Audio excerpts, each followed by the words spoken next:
Ini dia orang termuda yang pernah dieksekusi mati. Ia bernama George Stinney, seorang anak kulit hitam berusia 14 tahun. Pada tahun 1944, George dituding sebagai pelaku pembunuhan dua anak perempuan kulit putih. Korbannya adalah Betty June Bannister yang berusia 11 tahun dan Mary Emma Chambers yang baru berusia 8 tahun. George tinggal di Alcolu, sebuah kota kecil yang pada masa itu bersebelah secara sosial. Jalur kereta api menjadi batas tak tertulis antara warga kulit hitam dan juga warga kulit putih. Suatu sore, Betty dan Mary bersepeda untuk mencari bunga.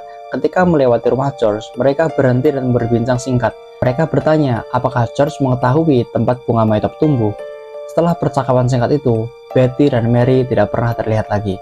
Dan beberapa hari kemudian, kedua korban ditemukan tewas di sebuah parit yang dipenuhi air. Wajah dan kepala mereka mengalami luka berat akibat benturan benda keras berupa paku rel kereta api.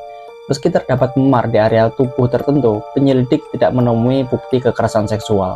Karena George menjadi orang terakhir yang diketahui bertemu para korban, George langsung menjadi sasaran utama kecurigaan. Kakaknya sempat diperiksa lalu dibebaskan, sementara George justru ditahan tanpa kesempatan bertemu keluarga hingga proses hukum berakhir. Proses persidangan berlangsung singkat dan terburu-buru. Dalam waktu sekitar 2 jam, sidang selesai. 10 menit kemudian, juri menjatuhkan vonis bersalah dan hukuman mati melalui kursi listrik.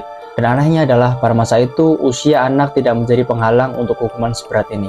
Pada 16 Juni 1944, eksekusi dilaksanakan. Saat George ditanya apakah ia ingin menyampaikan pesan terakhir, George hanya menjawab singkat bahwa ia tidak memiliki apapun untuk disampaikan.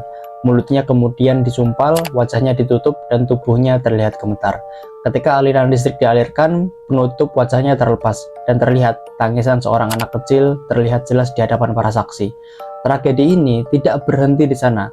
70 tahun kemudian, pada 2014, pengadilan akhirnya menyatakan bahwa George Stinney tidak bersalah.